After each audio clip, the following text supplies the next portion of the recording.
Assalamualaikum warahmatullahi wabarakatuh. Halo teman-teman, perkenalkan nama saya Rory Miftahatul Magfiro dengan NIM 8266410126. Saya berada di Prodi Pendidikan Guru Sekolah Dasar Universitas Primagraha. Saya membuat video ini untuk menyelesaikan tugas UAS Bahasa Indonesia. Saya akan membahas tentang pembentukan paragraf. Sebelumnya, saya ingin bertanya kepada kalian, apa sih yang dimaksud dengan paragraf tersebut? Baik, saya akan menjelaskan. Paragraf adalah satuan bahasa tertulis yang mengungkapkan satu gagasan utama. Satu paragraf terdiri dari beberapa kalimat yang saling berkaitan dan mendukung gagasan utama tersebut. Gagasan utama ini biasanya terdapat pada kalimat utama yang biasa berada di awal, tengah, atau akhir paragraf. Kalimat-kalimat lain yang berfungsi sebagai kalimat penjelas yang mengembangkan gagasan utama. Menurut Kamus Besar Bahasa Indonesia, paragraf atau alinea diartikan sebagai bagian bab dalam suatu karangan yang biasanya mengandung satu ide pokok dan penulisannya dimulai dengan definisi. Ini menekankan bahwa paragraf merupakan unit terkecil dalam suatu karangan yang memiliki fokus pada satu gagasan utama. Baik teman-teman, setelah saya menjelaskan pengertian paragraf, selanjutnya di sini ada struktur paragraf. Nah, di sini ada struktur paragraf yang lengkap. Yang pertama ada kalimat utama atau topik kalimat yang merupakan inti atau gagasan pokok paragraf yang menjadi pusat perhatian atau acuan bagi seluruh kalimat penjelas di dalamnya. Terus ada kalimat penjelas, kalimat pengembang. Ini berfungsi sebagai penjabaran, elaborasi, dan pendukung gagasan utama yang pernah diutarakan dalam kalimat topik. Terus yang ketiga ada kalimat penutup, opsional. Meskipun tidak terlalu diperlukan, kalimat penutup dapat digunakan untuk merangkum gagasan utama atau memberikan kesimpulan singkat dari paragraf. Setelah ada struktur, di sini ada jenis-jenis paragraf. Jenis-jenis paragraf berdasarkan letak kalimat utama dan pola pengembangan. Yang pertama ada paragraf deduktif. Jenis paragraf ini diawali dengan kalimat utama dan yang berisi gagasan pokok. Terus yang kedua ada paragraf induktif. Berbeda dengan paragraf deduktif, paragraf induktif menyajikan kalimat-kalimat penjelas terlebih dahulu sebelum diakhiri dengan kalimat utama yang merangkum gagasan pokok. Yang ketiga ada paragraf deduktif induktif.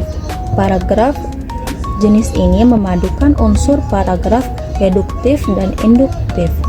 Yang keempat ada paragraf campuran atau induktif deduktif. Jenis paragraf ini memiliki kalimat utama yang terletak di tengah paragraf. Terus selanjutnya ada paragraf naratif. Paragraf ini berfokus pada penceritaan atau penggambaran suatu peristiwa atau kejadian. Terus ada paragraf deskriptif. Paragraf ini berfokus pada penggambaran suatu objek, tempat, atau suasana. Terus ada paragraf argumentatif. Paragraf ini bertujuan untuk meyakinkan pembaca tentang suatu pendapat atau suatu pandangan. Terus ada paragraf ekspositori atau penjelasan. Paragraf ini bertujuan untuk menjelaskan suatu konsep, ide, atau proses. Selanjutnya di sini ada langkah-langkah pembentukan paragraf yang baik. Yang pertama, kita harus menentukan gagasan utama atau ide pokok. Langkah pertama dan terpenting adalah menentukan ide pokok atau gagasan utama yang ingin disampaikan dalam paragraf. Terus yang kedua, merumuskan kalimat utama setelah menentukan gagasan utama. Rumuskan kalimat utama yang akan menjadi inti dari paragraf. Terus yang ketiga ada mengembangkan kalimat utama dengan kalimat menjelas. Langkah selanjutnya dalam mengembangkan kalimat utama dengan menambahkan kalimat-kalimat yang penjelas. Terus ada menjaga koherensi dan kohesi paragraf. Koherensi mengacu pada keterkaitan logis antar kalimat dan paragraf, memastikan bahwa semua kalimat pendukung gagasan utama.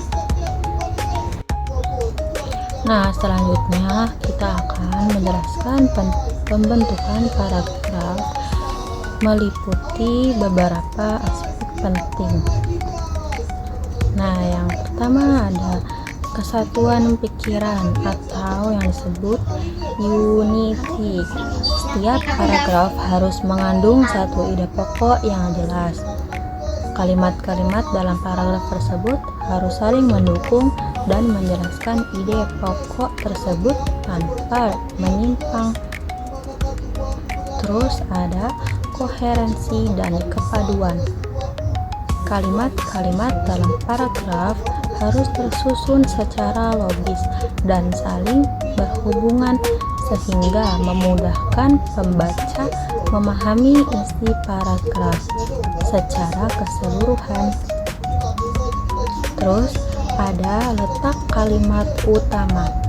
Biasanya kalimat utama atau topik diletakkan di awal paragraf atau paragraf deduktif, diikuti oleh kalimat-kalimat penjelas yang menguraikan ide pokok tersebut. Ada juga paragraf campuran yang meletakkan kalimat utama di awal dan penegasan di akhir paragraf. Terus ada penandaan awal paragraf. Paragraf biasanya diawali dengan menjoloknya kalimat pertama sekitar 2 cm dari margin kiri atau dengan memberikan jarak renggang dari paragraf sebelumnya agar pembaca mudah mengenali permulaan paragraf baru. Nah, terus ada syarat paragraf yang baik. Paragraf yang baik harus efektif, buka kurung, atau kita sebut dengan kalimat yang tersusun secara tepat dan mendukung satu ide pokok sehingga gagasan yang disampaikan menjadi jelas dan mudah dipahami. Nah, selanjutnya ada unsur-unsur paragraf. Di dalam ini, yang pertama di unsur-unsur paragraf ada topik atau gagasan utama. Ini adalah ide utama yang ingin disampaikan penulis dan menjadi fokus atau jantung paragraf. Gagasan utama dapat ditemukan dengan membaca kalimat satu persatu dan mengidentifikasi inti paragraf. Yang kedua ada kalimat utama, kalimat yang berisi gagasan utama. Umumnya bersifat umum dan dikembangkan oleh kalimat pendukung. Kalimat utama biasanya diletakkan di awal atau akhir paragraf. Terus ada kalimat penjelas atau pendukung. Kalimat yang menjelaskan atau mendukung kalimat utama memberikan uraian tambahan untuk memperjelas gagasan. Terus ada konjungsi kata penghubung yang mendukung kepaduan antar kalimat dalam paragraf. Nah, kita berada di ujung pembahasannya, yaitu kesimpulan. Kesimpulannya adalah pembukaan paragraf merupakan bagian penting dalam suatu paragraf karena berfungsi untuk memperkenalkan topik yang akan dibahas kepada pembaca. Pada bagian ini, penulis harus mampu menyampaikan gagasan utama secara jelas dan menarik, sehingga pembaca memiliki gambaran awal mengenai isi paragraf. Selain itu, pembukaan paragraf juga bertujuan untuk membangun minat dan menyiapkan alur berpikir pembaca agar siap menerima informasi selanjutnya. Oleh karena itu, dalam paragraf diperlukan kalimat yang efektif serta relevan, mampu mengarahkan pembaca menuju pengembangan isi paragraf secara logis dan struktur. Sebuah pembukaan yang baik tidak hanya menarik perhatian tetapi juga menciptakan hubungan yang erat antara isi dan penutup paragraf sehingga tercipta kesatuan dan kepaduan ide yang utuh. Mungkin itu saja yang dapat saya sampaikan, kurang lebihnya mohon maaf. Billahi taufiq wal hidayah. Wassalamualaikum warahmatullahi wabarakatuh.